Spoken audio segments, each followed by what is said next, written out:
Ayan, isa pong mapagpalang araw ng Martes, For today's video ay tatalakayin po natin yung sungay ng usa, Ano nga po bang kakayanan nito at paano ito magagamit na panghit-hit ng isang rabies o isang kagat ng hayop na nagtaglay ng rabies,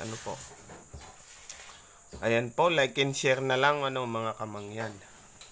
At shout out po sa lahat. Ayan.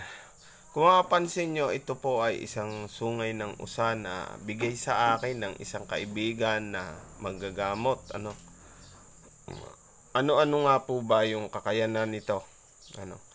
Kung mapapansin nyo, sa mga bahay, lalo na sa mayayaman o yung isang pamilya na merong isang anak na nagtrabaho sa ibang bansa, meron silang mga buong sungay ng usa sa loob ng bahay. Ano nga po bang purpose nun bukod sa display? Ang purpose po kasi niyan, sungay ng usa, nagtataboy po yan ng masasamang elemento, pangontra na din po yan, sa mga kaluluwang ligaw. Yun po yung kakayanan niya. At pantaboy ng malas, yun yung kaalaman ng iba na sinasabi. Pero marahil totoo po yun, kasi madami pong nakikita na ganon, At ito po, ayan, kalimitan ginagawa din po itong, madami siyang kakayanan o madami siyang pwedeng gawin sa kanya. Kumbaga, sa iba kasi ginagawa itong kaluban ng gulukan, o ginagawa nung iba na mga, kasi parang ang laman niya ivory, matigas. Ayan. Minsan inuukitan nyo ng iba, ginagawang pan-display. Ngayon talakayin po natin kung ano nga ba yung kakayanan nito. Doon na po tayo pumunta. Kung paano nga ba siya magagamit sa panghigop ng rabies ng isang hayop.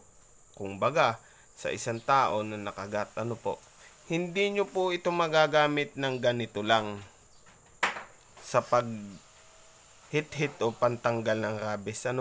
Niluluto po ito, sinusunog. Pag alam nyo siya na parang uling na o puti na talaga, pwede nyo na po siyang bandian ng tubig para lumamig. Doon po, sa puntong yon, magagamit na po siya sa panghit-hit ng kamandag.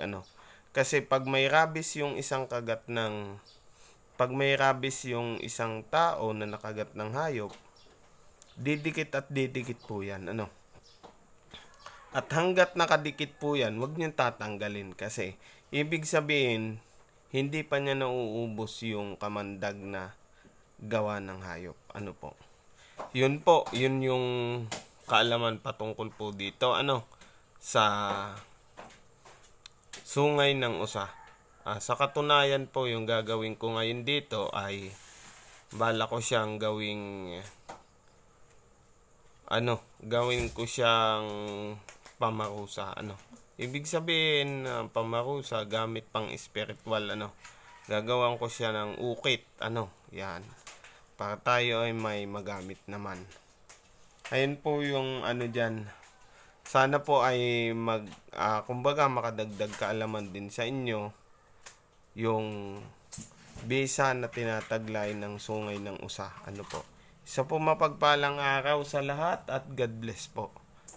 Shout out sa lahat. Share nyo na po yan para sa iba na hindi pa alam. Ito po yung tinatawag na tawak, panghitit ng kamandag.